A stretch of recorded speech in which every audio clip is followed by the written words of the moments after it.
जामताड़ा विधानसभा क्षेत्र में विकास की रफ्तार हुई और तेज। मंत्री डॉक्टर इरफान अंसारी ने एक साथ 7 चेक डैम का किया शिलान्यास। किसानों की वर्षों पुरानी मांग पूरी। कई गांव के किसानों को मिलेगा बेहतर सिंचाई का लाभ। नमस्कार, आप देख रहे हैं यूके जामताड़ा लाइव और मेरे चैनल में सभी दर्शकों का स्वागत है। मैं हूं आपके साथ उदय किशोर सिंह। खबर विस्तार से सुनिए। स्वास्थ्य से लेकर सिंचाई तक बदलाव की लहर, खेतों तक पानी, घरों तक खुशहाली। इरफान अंसारी की योजनाओं से गांव में नई उम्मीद। झारखंड के स्वास्थ्य रैंकिंग में तीसरे स्थान पर। मंत्री बोले, मेहनत रंग ला रही है।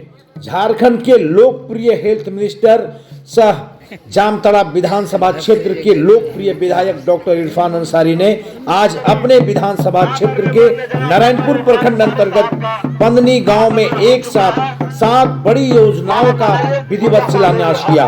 क्षेत्र में हो रहे अभूतपूर्व विकास कार्यों का उल्लेख करते हुए कहा कि पूरे क्षेत्र में विकास की गंगा बह चुकी है। यदि कोई जामताड़ा की तुलना अन्य विधानसभा क्षेत्रों से करेगा तो उसे स्पष्ट दिखेगा कि हर क्षेत्र में जामताड़ा आज सबसे आगे खड़ा है, जिसे पूरा झारखंड देख रहा है।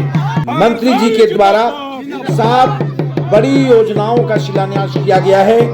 मंत्री डॉक्टर इरफान अंसारी के द्वारा एक साथ 7 चेक डैमों का उद्घाटन करते हुए हम आपको सीधा लाइव दिखा रहे हैं। देखिए यूके जामताड़ा लाइव में मंत्री डॉक्टर इरफान अंसारी ने क्षेत्र के कई महत्वपूर्ण योजनाओं की सौगात देते हुए कहा कि उनका एकमात्र उद्देश्य किसानों को सशक्त बनाना और उन्हें आत्मनिर्भर बनाना है।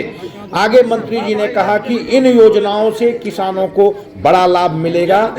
चेक डैम और जल संरक्षण से साल भर सिंचाई की सुविधा बढ़ेगी, जिससे फसल उत्पादन में वृद्धि होगी और किसान एकल फसल पर निर्भर नहीं रहेंगे बल्कि एक से अधिक फसल उगाएंगे। पानी के अभाव में किसान बहुत सारे फसल नहीं कर पाते हैं, वे खेती यानी धान पर ही निर्भर रहते हैं, लेकिन चेक डैम के निर्माण हो जाने से एक से अधिक फसल और आय का भी उनका बढ़ोतरी होगा, जीवन स्तर सुधरेगा और सूखे की स्थिति में भी खेती सुरक्षित रहेगी। साथ ही इन कार्यों से गांवों में रोजगार के अवसर पैदा होंगे, जिससे पलायन में भी कमी आएगी। आगे मंत्री डॉक्टर इरफान अंसारी ने कहा कि किसानों की हर मांगों को प्राथमिकता के साथ पूरा किया जा रहा है। क्षेत्र के विकास और किसानों की खुशहाली ही मेरी सबसे बड़ी प्राथमिकता है।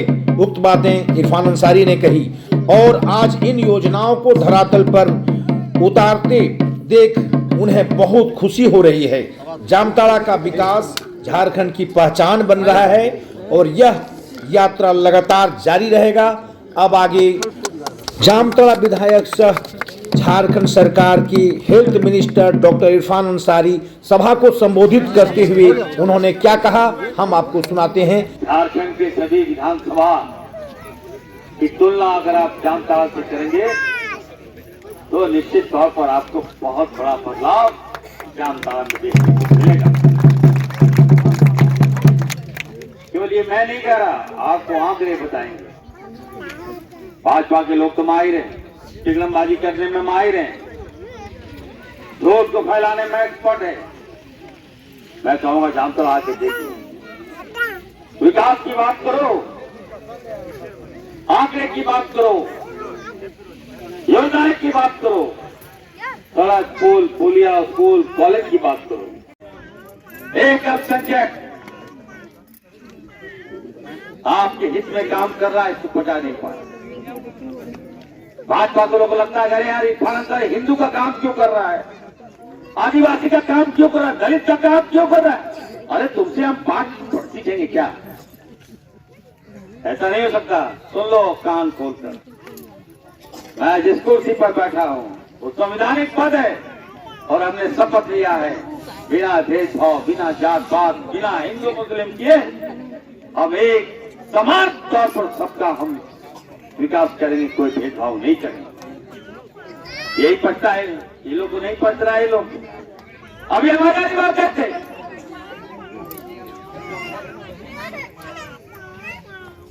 एक अगर आज कटावे के साथ का सकता हो याद हमारे एक बाबा आए थे देवघर से, उन्होंने कहा ये बात मुझे कि इरफान साहब आप जो काम कर रहे हैं, अगर आपके जगह कोई हिंदू अगर स्वास्थ्य मंत्री होता, दावे के साथ उसको ऑफ के अवार्ड मिलता। अदाकार काम कर रहे थे क्योंकि आपका सबसे बड़ा दोषी है कि आप मुस्लिम हैं। बताइए साहब, उसकी तारीफ होनी चाहिए। जो दिदार काम करता है, जो गरीब को सेवा करता है, आपके साथ पड़ता है, उसको बदनाम करता है। बताइए ना कि भाई इलाज में कोई भी मुसीबत हो जाए, किसी वक्त के साथ भी बच्चों को सबसे पहले आवाज यदि किसी की सुनाई देती आपको, तो इरफान अंसारी कह दिया कि इरफान साहब जो है मीडिया के साथ इनके गुंडे ने मारा। हद होता है, हद होता है बेशर्मी का। हमारे गुंडे नहीं होते, हमारी जो जनता है वही हमारा गुंडा है। याद रखिए, यही मेरा साहस है। हमने कहा हमारे सामने अगर होता तो मैं माफी मांगता, अगर हमारे सामने कोई घटना घटती तो मैं माफी मांगता। जब वो कहता माफी मांगो, अरे क्यों, ये क्या तरीका है भाई? आपको कुछ लोग थे वहां, उनको तो मदद करनी चाहिए, मीडिया के लोगों को मदद करनी चाहिए, परिवार के लोग, लेकिन ऐसा डाइवर्ट कर दिया मामला को, हमको चुप करा दिया।